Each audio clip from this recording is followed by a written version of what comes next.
Надир Салифов, известный как Лоту Гули, был убит 5 лет назад в отеле турецкой Анталии. Убийцей стал его личный телохранитель. Официальная версия – конфликт на почве личных амбиций. Неофициальная – месть, заказ, устранение угрозы.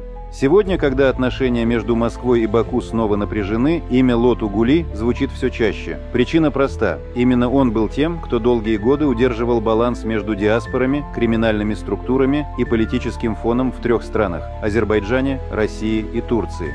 Он начинал в 90-х с баз на Софийской улице Петербурга. Тогда азербайджанская диаспора встала перед выбором – идти под спортсменов из Тамбовской ОПС или привлечь своих. Был выбран второй путь. Так на сцену вышел Салифов, человек, чья жесткость и авторитет обеспечили порядок там, где законы не действовали. В 1996 году он был арестован и осужден на 15 лет, но и в тюрьме не исчез, наоборот, превратился в мощную фигуру.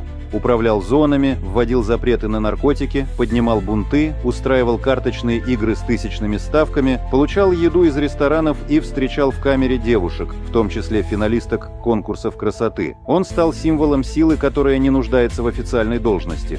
После освобождения в 2017 году Гули сразу уехал в Турцию. Именно там он начал строить то, что многие называли теневым треугольником – Россия, Турция, Азербайджан. Он решал споры между кланами, контролировал бизнес, вел собственную игру на фоне глобального конфликта интересов.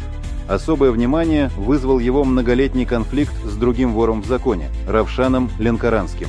Их борьба за рынки и влияние привела к десяткам убийств в Москве, Петербурге, Баку и Стамбуле. Сначала был устранен Равшан, через 4 года – сам Гули.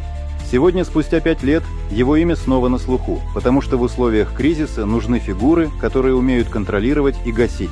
Лоту Гули был именно такой фигурой, вне закона, но с влиянием выше многих государственных структур. На его место пришли другие, но заменить его по-настоящему не удалось. И в этом главная причина, почему его вспоминают. Потому что с его уходом началась новая нестабильность. Потому что он не был просто вором в законе. Он стал системообразующей фигурой для десятков сообществ.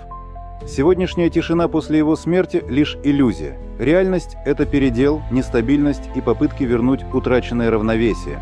Crime Time.ru. Без мифов, без глянца. Только то, что на самом деле определяет правила.